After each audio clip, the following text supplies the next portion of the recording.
do passado e sobre os motivos que nós temos que ter de resignação. Quando ele fala de bem-aventurados os aflitos, quando Jesus fala das bem-aventuranças, nós precisamos entender o que é isso, né? Bem é bom, é aquilo que nos faz bem. E venturança é o quê? Ventura, né? O venturoso é aquele que é o quê? Feliz. Então as bem-aventuranças são aquilo que vão nos trazer felicidade. Mas parece uma contradição quando você fala assim, né? Bem-aventurados os aflitos, porque a aflição nos reporta o quê? As vicissitudes, as dificuldades, as dores que nós passamos na vida. Mas isso é porque muitas das vezes também nós temos um comportamento que imediatista. Nós só enxergamos esta vida, esta encarnação em que nós nos encontramos. Nós não conseguimos perceber e entender muitas das vezes, apesar da doutrina espírita nos esclarecer isso, as nossas existências passadas e o reflexo da existência atual na nossa vida futura. Se nós conseguirmos entender isso e, acima de tudo, vivenciar e exemplificar isso, nós vamos entender que toda aflição, toda prova, toda expiação pela qual nós passamos nesta vida, nesta encarnação, nos serve como o quê? Aprendizado. Aprendendo. A Terra, além de ser um grande hospital, né? Um grande hospital, é uma escola de quê? De almas. O que a gente vai fazer na escola? Aprender. E a gente tem a aula teórica, tem a aula prática e tem o quê? A prova. E toda a prova vai te atribuir o quê? Uma nota. E essa nota diz se você passa ou não passa de ano. Na nossa vida é a mesma coisa. Nós passamos por algumas provações, nós resgatamos algumas dívidas do passado. E aí, veja bem como é interessante. Para que nós possamos progredir, nós necessitamos viver como? Isolados. Isolamento. Eu vou subir, vou lá para o morro, né? Romário de vez em quando vai levar água e pão para mim, vou viver a pão e a água, e gafanhoto e mel, né?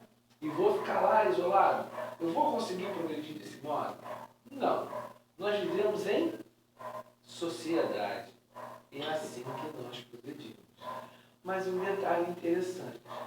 Nós falamos de reencarnação, nós falamos de vida passada, de vidas passadas. Mas nós não nos lembramos quem nós fomos no passado. E isso, na realidade, é um grande benefício para nós. Algumas pessoas colocam como se nós tivéssemos a oportunidade de lembrar que isso nos ajudaria. Mas Deus, na sua infinita sabedoria, nos colocou o quê? Um véu do esquecimento. Veja bem, não é uma cortina, não é aquele quebra-sol que você não enxerga. É um véu. Se você tiver a oportunidade de observar como é que é o véu, você já viu o véu de noiva? O véu de noiva ele é opaco, tu não vê nada? Não, ele tem uma certa o quê?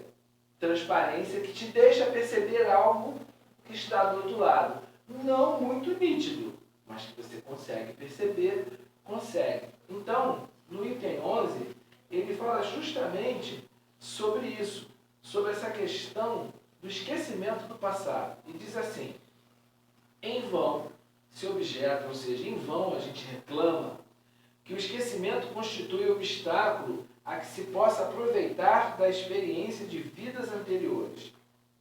Havendo Deus entendido de lançar um véu sobre o passado, é que há nisso alguma vantagem. E a vantagem é para quem? É para Deus?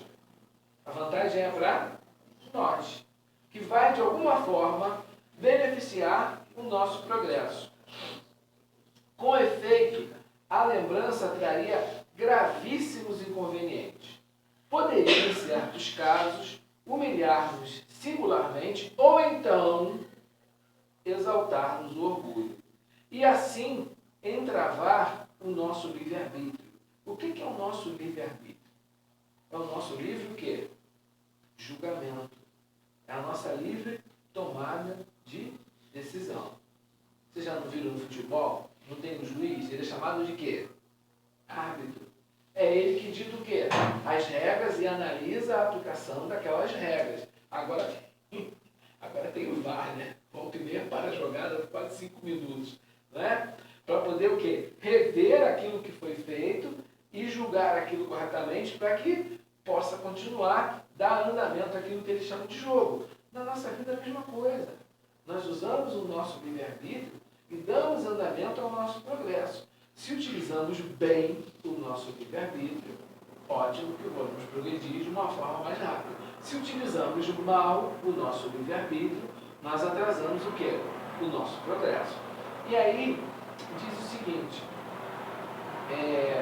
frequentemente o espírito renasce, olha só que interessante, frequentemente o espírito renasce no mesmo meio em que já viveu, estabelecendo de novo relações com as mesmas pessoas, a fim de reparar o mal que lhes haja feito.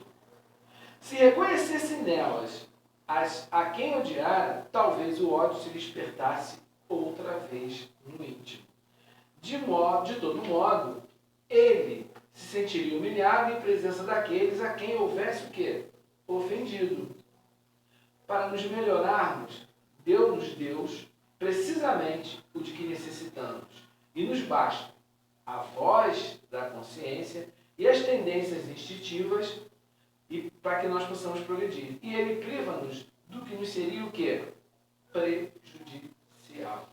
E nós imaginamos o seguinte, se nós lembrássemos tudo o que foi feito conosco, ou tudo o que nós fizemos numa outra encarnação em relação às pessoas, ou nós teríamos um grande constrangimento pelo mal que nós fizemos, ou como nós ainda persistimos no orgulho, no egoísmo e na vaidade, isso poderia exaltar ainda mais.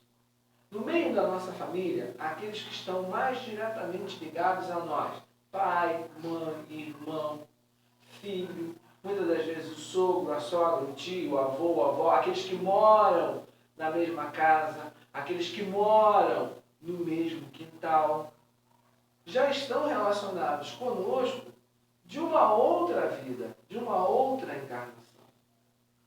Então, muitas das vezes, nós nos encontramos com essas pessoas para justamente resgatarmos todo o mal que a ela fizemos e esquecermos também todo o mal que nos foi feito.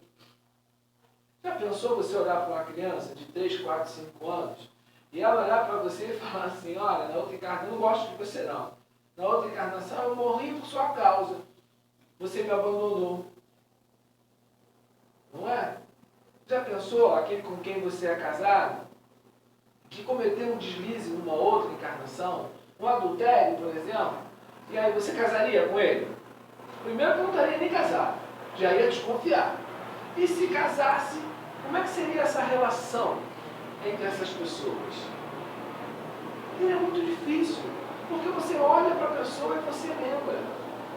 E nós, muitas das vezes, fazemos uma pequena confusão, cometemos um equívoco, quando nós falamos do perdão. O que é perdoar? Perdoar é esquecer? É esquecer? Quem esquece é quem tem Alzheimer, quem tem demência, tem problema, perde a memória. Perdoar não é esquecer.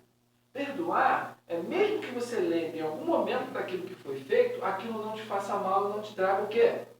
Mágoa. É você esquecer a ofensa.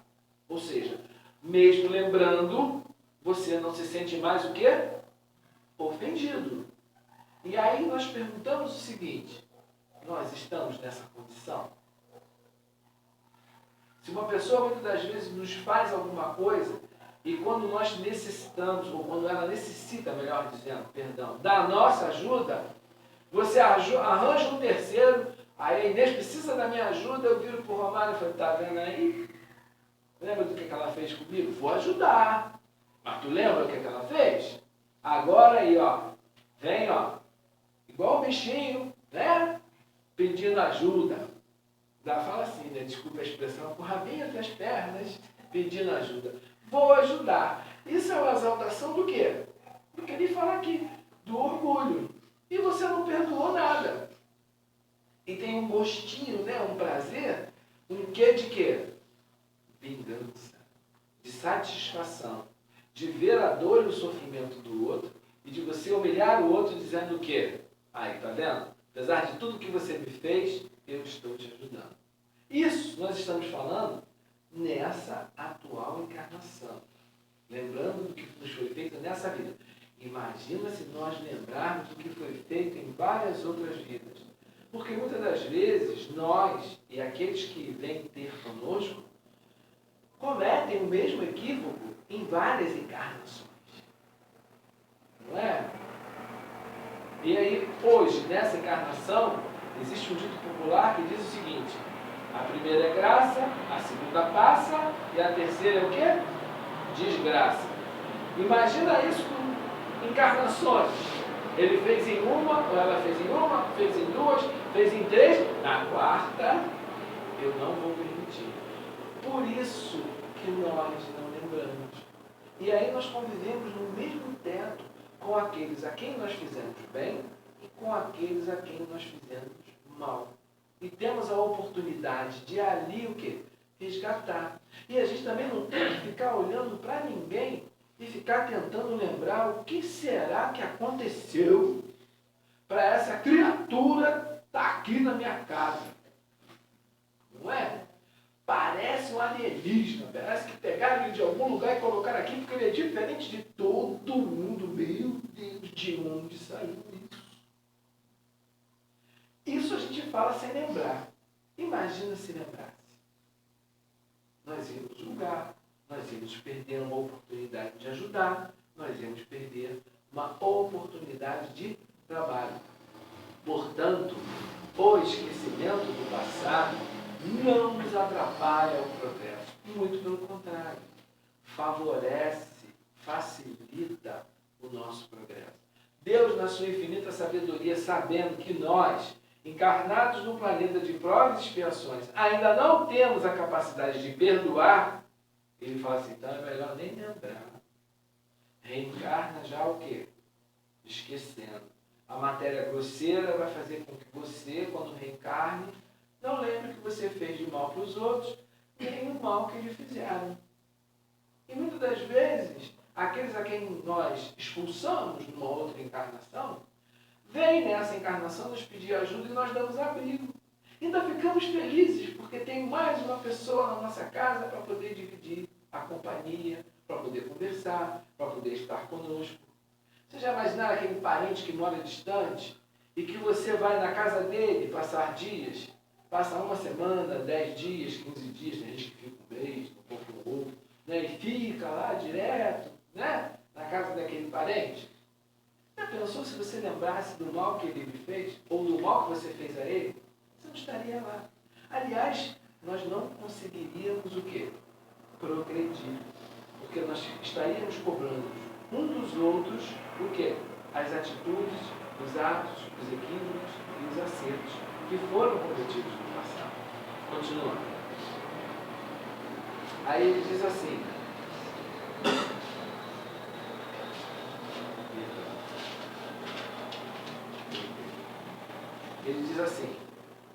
para melhorarmos, ou tornou-nos Deus precisamente o de que necessitamos e nos basta.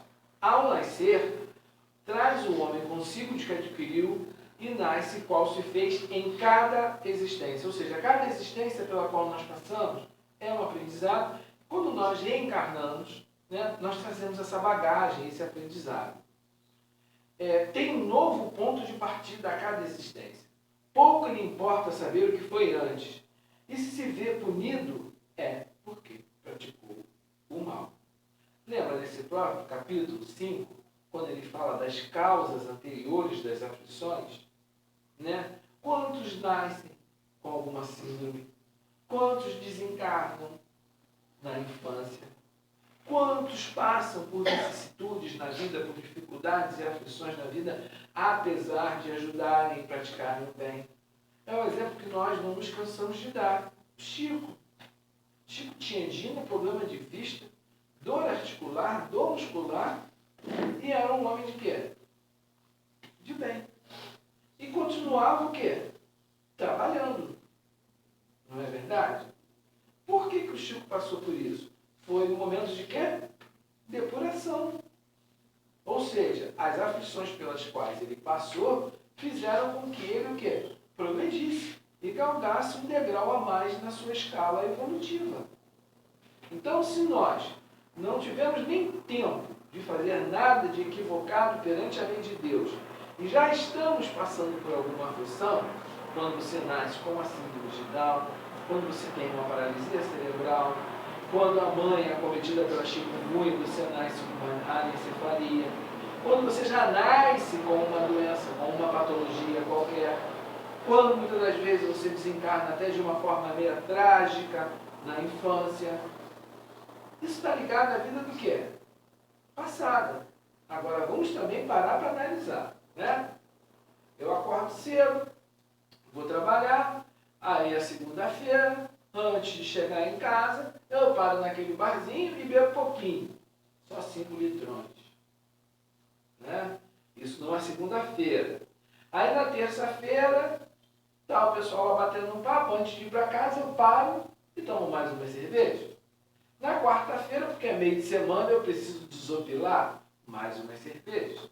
Na quinta já está entrando no final de semana, já é um preparatório para o final de semana. Aí eu tomo mais cerveja. Sexta-feira é o Dia Internacional, né? Aí toma o quê? Cerveja. Sábado bebe, domingo bebe, e aí emenda o quê? Segunda, né? Isso a gente fala no ar de brincadeira para poder facilitar a assimilação. Mas tem gente que bebe de segunda a segunda, não só cerveja, mas bebidas quentes. Passa-se o tempo, sabe que isso aqui é uma máquina, e a máquina tende, com o desgaste, fazer o quê? Falhar. A máquina precisa de manutenção. Aí amanhã depois você está com a hepatite crônica, com uma esteatose, que é gordura no fígado, ou com um câncer no fígado. Aí você fala assim, meu Deus, que resgate de outras vidas. É resgate de uma outra vida isso? Não. A causa da aflição dele é o quê? Dessa vida. É a não observância das leis de Deus e das leis dos homens. É o exagero. É o se dedicar-se demais ao quê? Aos prazeres das coisas materiais. Então, quando aparece um câncer de pâncreas, um câncer de intestino, um câncer do baço, um câncer do fígado, tem uma convulsão, uma epilepsia, aí vai dizer assim, poxa, está resgatando mesmo, né? Olha a dificuldade que ele está passando. E aí nós perguntamos o seguinte, tinha que passar por isso? Está escrito, vamos colocar desta forma, tanto quanto equivocada, mas vamos colocar assim, está escrito no programa reencarnatório de alguém que você reencarna para ser alcoólatra. A espiritualidade olha para mim e fala assim, Alcimar e Romário vão ser parceiros de copo. Vocês dois vão reencarnar e vão ser alcoólatras. Está escrito isso no planejamento de alguém? Não. Nós trazemos as nossas boas e as nossas más tendências. E aí a gente lá no Pai Nosso fala assim, livra-nos de todo, não nos deixes cair em... Eu não quero beber, não me deixa cair em tentação, mas eu vou no botequim. Só para bater um papo com os colegas. Vai resistir? Não.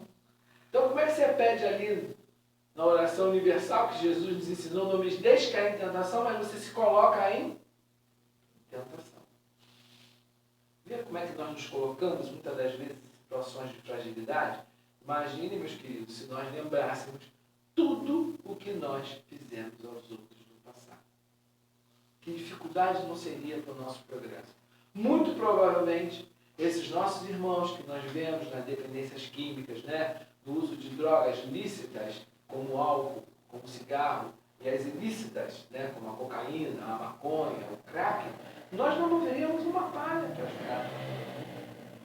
Porque se nessa encarnação a gente fala assim, mas de novo, né? A gente usa um ditado horrível. Quem ajuda não quer ser ajudado, é ladrão de si mesmo. Não é? Para não poder ajudar o outro, a gente não tem paciência. É uma virtude que ainda nos falta. E aí? Como é que nós ficaríamos se nós lembrarmos tudo que foi feito? Já pararam para pensar? A responsabilidade dos dirigentes de uma casa espírita, dos trabalhadores de uma casa espírita, dos facilitadores, que são conhecidos muitas das vezes como oradores, que aqui vêm falar. Já pensaram se nós lembrássemos tudo o que nós fizemos numa outra encarnação? Como nós usamos a palavra, muitas das vezes, para desviar um grande grupo? Será que nós teríamos a força e a coragem de ficar aqui na frente falando sobre o Espiritismo? Será que nós teríamos a força e a coragem necessária, a resignação, para dirigir uma casa espírita? Para dar passe? Muito provavelmente não. Por isso é que nós não vivemos. Tá? Então, não é obstáculo nenhum para nós esse esquecimento. E, muitas das vezes, as pessoas até se revoltam, né? Dizendo, mas se eu lembrasse, ficaria mais fácil. E nós sabemos que não. E aí no item 12, ele fala sobre os motivos de resignação. Né? Porque nós não lembramos o que nós fizemos e passamos por alguns momentos que nos afligem. E aí ele diz o seguinte: por estas palavras, bem-aventurados os aflitos, pois que serão consolados, Jesus aponta a compensação que hão de ter os que sofrem e a resignação que leva o padecente a bendizer do sofrimento como um prelúdio de cura. Muitas das vezes você está lá no hospital, né? Está lá hospitalizado, passa por uma cirurgia, passa por uma dificuldade, né? Passa por um sofrimento e você fica maldizendo tudo aquilo que está acontecendo com você. Quando na realidade, essa aflição, esse sofrimento, ou essa dor que você está passando, é o início de um resgate que você já começou nessa vida. Que você não precisa deixar para uma outra vida. Quantas situações inesperadas nos acontecem? Todas as vezes a gente vê na televisão, né? A fila do hospital e não faz a cirurgia e você está ali porque está com artrose, com desgaste do joelho, o joelho está fazendo croque, parece que tem areia, aí dói, não sei o quê. E aí você pede tanto a Deus, que um dia você possa fazer a cirurgia para se livrar daquela dor. Aí você vai, faz a cirurgia, e aí pega uma infecção hospitalar. Aí fica 30, 60, 90 dias internado, porque deu uma infecção na prótese que você botou no joelho. E aí quando você vai para casa, depois de receber a alta, apresenta a rejeição, você tem que abrir para retirar. Aí você fala assim, mas meu Deus do céu, é muito sofrimento para uma pessoa só, né? Passou esses anos todos sentindo dor, né? Pedindo para poder entrar na fila do hospital para fazer a cirurgia. Faz a cirurgia, acontece isso. Interessante que do lado dela na enfermaria tinha 5, 6 pessoas que fizeram a mesma cirurgia e deu certo para todos os outros. Para ele não, para ela não. Aí alguém diz assim, é muito azar, né? Pediu para sofrer e entrou na fila 2 vezes. Isso é azar? Existe azar? Nós espíritas acreditamos em azar? Não. Essa aflição pela qual a pessoa está passando é o resgate de uma dívida. Você está dentro de um hospital que é todo higienizado, é todo limpo. E dentro desse hospital, que é todo higienizado, todo limpo, que todo mundo tem o maior cuidado, você pega uma bactéria que tem resistência ao antibiótico. E aí você fica 30, 60, 90 dias internado, porque você tem que fazer antibiótico na veia. Porque o antibiótico via oral não funciona. E aí você vai se revoltar? Você vai se maldizer a sua vida, a sua dor, o seu sofrimento? Não. Pare e pensa. Se você fez fez tudo o que deveria fazer. Fez todos os exames. A cirurgia foi um sucesso. Correu tudo bem. Quando você vai ter alta, pedem um exame de sangue para te dar alta e constatam que você tem uma infecção. Ou você vem para casa sem infecção nenhuma, mas em casa você pega uma bactéria. E aí tem que voltar para o hospital. Não é um resgate. Não é uma oportunidade de você demonstrar resignação. Resignação não é acomodação. Resignação é entender que você sofre e que há um motivo para esse seu sofrimento. Para você estar passando por isso. Não é à toa.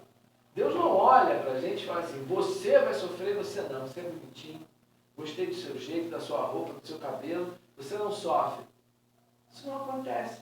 Nós é que nos colocamos nessa situação de resgate. Por tudo que nós fizemos em vidas passadas e por tudo que nós fazemos o quê? Nessa vida. Para, pensa, um minutinho só e recapitula todo o seu passado. Lembra da sua infância, das coisas que aconteceram na sua infância. Lembra da sua adolescência. Lembra da sua juventude. E lembra tudo que você já passou e que você está aqui. Isso te tornou cada vez mais o quê? Forte. Cada vez mais resistente.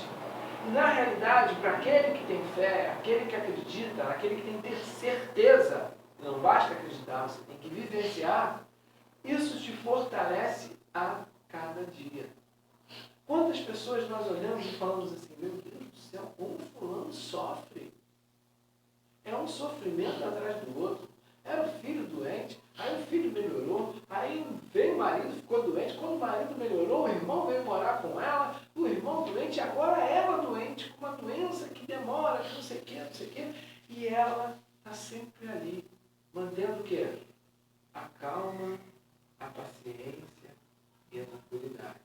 O nome disso é ter fé, o nome disso é ter o quê? Resignação. O resignado, ele é resiliente.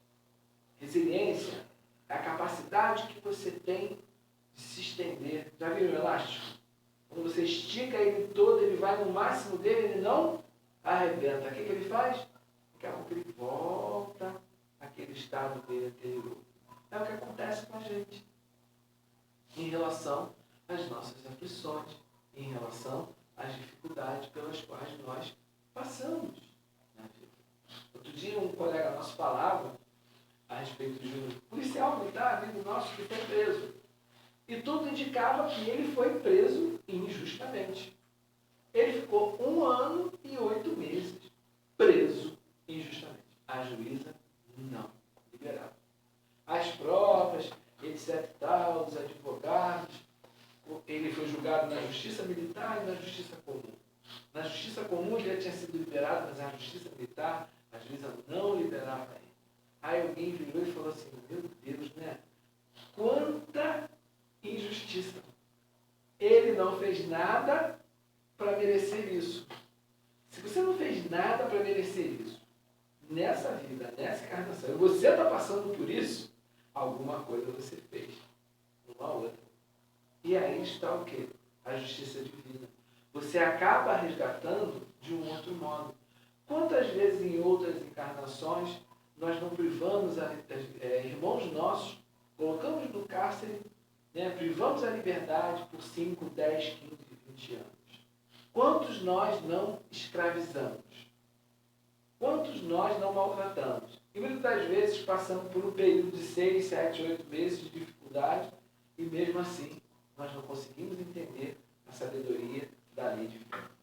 Aí continuando, diz assim, também podem essa palavra, falando sobre bem-aventurados os aflitos, ser traduzidas assim. Deveis considerar-vos felizes por sofrerdes, visto que as dores desse mundo são o pagamento da dívida que as vossas passadas faltas vos fizeram contrair. Suportadas pacientemente na terra, essas dores vos poupam séculos de sofrimento na vida futura. Deveis, pois, sentir-vos felizes por reduzir Deus a vossa dívida, permitindo que a saldeis agora, o que vos garantirá tranquilidade no futuro. Quem é que tem uma dívida e que não gosta de pagar logo essa dívida, ou que alguém, de alguma forma, facilite que você pague isso? Todos nós, né? Quando você faz aquela prestação, tem gente que faz assim, né? Não é crítica, é constatação de um fato. O cartão dele, o salário dele é de R$ 1.800. O banco dá um cartão para ele de 2.500, já faz de maldade isso. Isso é que é sofrimento. Né? Aí ele pega aquele cartão de crédito e gasta. Gasta além do que ele ganha. Se ele ganha 1.800, ele não pode gastar o quê? 2.000, nem 2.500. Mas aí o que ele fala? Cabe aonde? No meu bolso. Porque eu vou dividir em quantas prestações? Em 10, 15, a perder de vista. Só que aí você fez a primeira prestação. Daqui a pouco você fala assim, ainda tem tanto de crédito. Ah, ainda dá. E aí você faz uma outra dívida. E daqui a pouco você faz uma outra dívida. E daqui a pouco o banco fala assim, olha, seu cartão vai ser bloqueado e você tem que pagar essa dívida aqui. Senta aqui e vamos o quê? Negociar. Vamos conversar. Não é?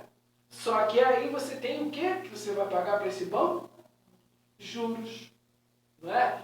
Acrescido de juros. Ou seja, você tem uma dívida, vai negociar dentro da tua possibilidade, mas você tem um cartão que está o quê? Bloqueado. Porque o banco está dizendo para você que você não pode mais fazer dívida. Aí o que você faz? O que a gente faz? Pede o cartão emprestado do colega. Né? E aí você se endivida cada vez mais. Porque você não tem o quê? Equilíbrio. Você não tem limite. Você tem apego às coisas da matéria. Você quer cada vez mais o quê? Adquirir. Até que você vai ter que prestar contas a quem? À justiça. Porque você tem uma dívida e você tem que pagar essa dívida. Transporta isso para a lei divina. Se nós, encarnados, os homens, o que nós fazemos?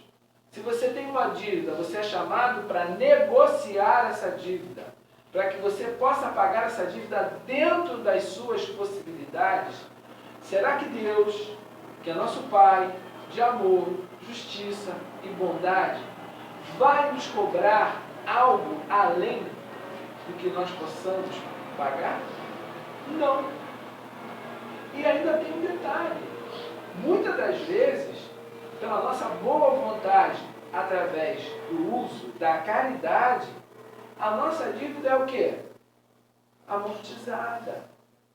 Quando nós praticamos o bem e que verdadeiramente nós nos modificamos no bem, a espiritualidade observa e fala, olha, não é porque existe uma contabilidade no plano espiritual, fez uma coisa ruim, mas fez duas coisas boas, ele está na vantagem. Não é isso.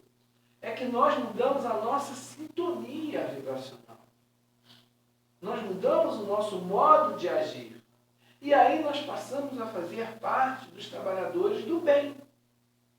E as nossas dívidas, elas vão sendo sanadas à medida em que nós fizermos o bem aos nossos semelhantes.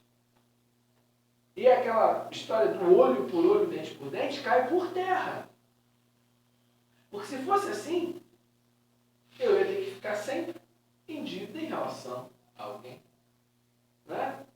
E Jesus disse o quê? Amar a Deus sobre todas as coisas e ao próximo como a si mesmo. É praticar o bem. Quem é meu próximo? Meu próximo é meu filho, é meu pai, é meu irmão, é meu vizinho. Todos nós somos os semelhantes e os próximos uns dos outros. Então essas aflições pelas quais nós passamos, essas dificuldades pelas quais nós passamos na vida, elas podem ser muito menos pesadas, elas podem ser muito menos difíceis se nós tivermos o quê? Resignação e amor. Se nós trabalharmos no bem. Porque aí, quando a gente trabalha no bem, quem é que se aproxima de nós? Qual é o tipo de espírito que sintoniza conosco? Aqueles espíritos que nos querem o quê? Bem. E são espíritos o quê? superiores moralmente. Agora, quando nós cometemos os nossos desregramentos, os espíritos que se aproximam de nós são espíritos tão inferiorizados ou mais inferiorizados do que nós. E aí eles pregam o quê?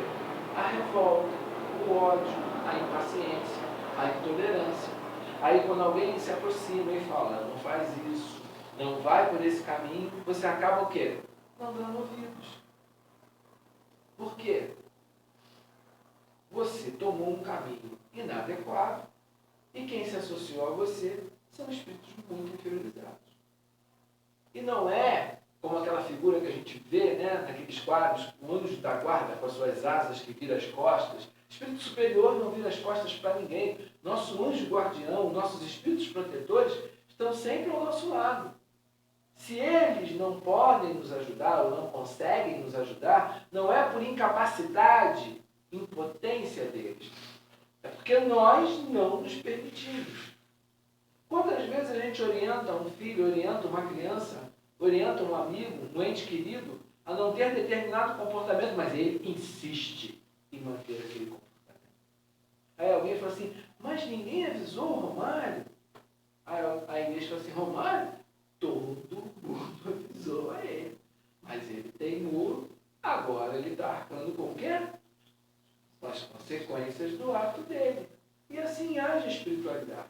A espiritualidade não nos abandona em momento algum, mas respeita aquilo que nós falamos no início, o nosso livre-arbítrio, o nosso livre proceder. É uma opção nossa, é uma escolha nossa. Estar aqui hoje foi uma opção nossa. Não é? Quantos de nós teve extrema dificuldade para chegar aqui hoje? Muitas das vezes você mora aqui, a 5 minutos a pé. Mas nesse trajeto de lá para cá, ou até muitas das vezes na hora de sair de casa, vários empecilhos acontecem. Mas você é persistente, você é insistente. Né? E você fala, não, eu tenho meu compromisso, eu vou à casa espírita.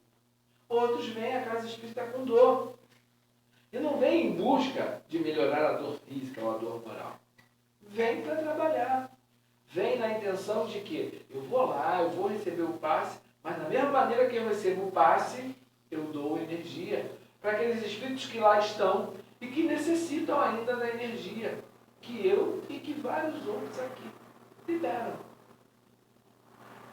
Isso vai nos livrar de passar por determinadas situações na vida? Talvez sim, talvez não. Mas com certeza nós vamos passar por essas vicissitudes e por essas aflições com um entendimento muito maior.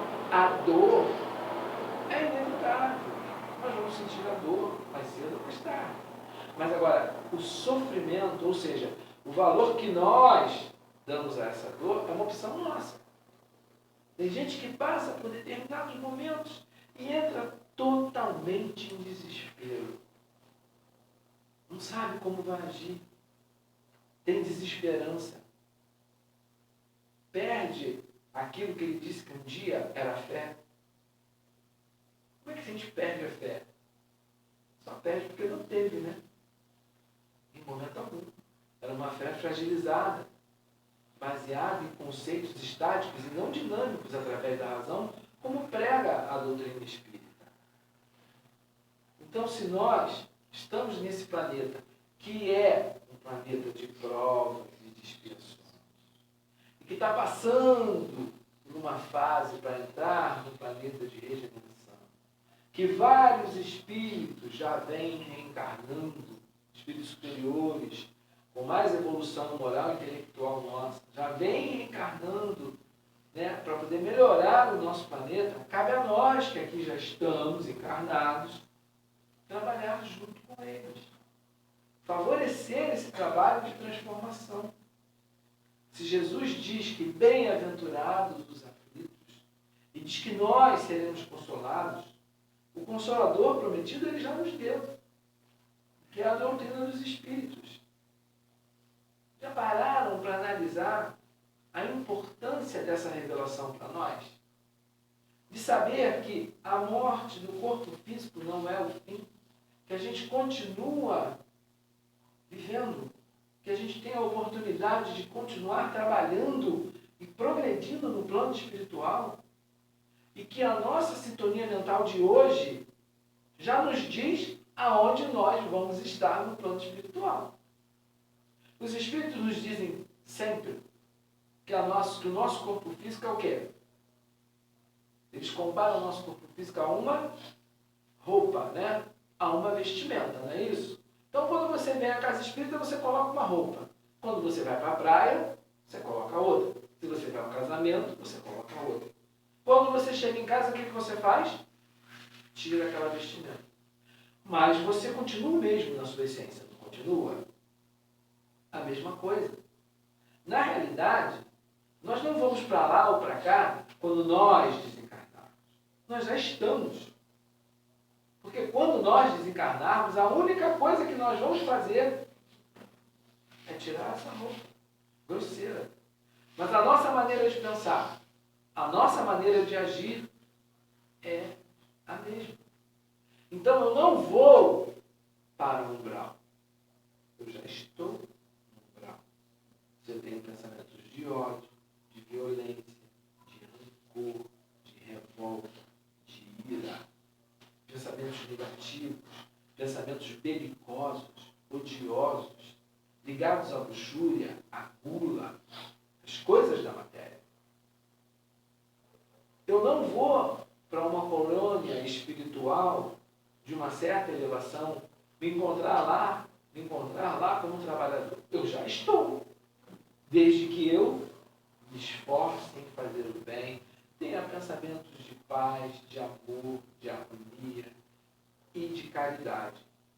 Então, quando ele fala do esquecimento do passado, quando ele nos chama a atenção para a resignação diante das aflições, e ele fala, bem-aventurados os aflitos, que ele fala que eles são felizes, ele fala justamente daqueles que seguem os seus ensinamentos e entendem que o sofrimento ainda nos é necessário, mas que esse sofrimento nos foi imposto não por Deus e nem pela espiritualidade. Nos é e nos foi imposto pelo nosso próprio comportamento. Se não nessa encarnação, numa encarnação o quê? Anterior. E se nós quisermos realmente encontrar o estado de felicidade, só existe um único caminho: a caridade. Fora da caridade não há salvação. Nós encerramos o nosso estudo por aqui. Agradecemos essa oportunidade, agradecemos a Deus e ao convite e dedicamos essas vibrações de paz, de amor, de harmonia a todos aqui presentes, encarnados e desencarnados, a esses que se encontram nos asilos, nos hospitais, nos presídios, nos leitos de dor, aonde quer que haja um irmão nosso em dor e sofrimento, aonde quer que ainda se encontre um irmão nosso que se compraz em fazer o mal, em abusar, em violentar, em maltratar, que ele se permita, que Deus permita que essas vibrações, ora aqui presentes de paz, de amor e harmonia, possam chegar.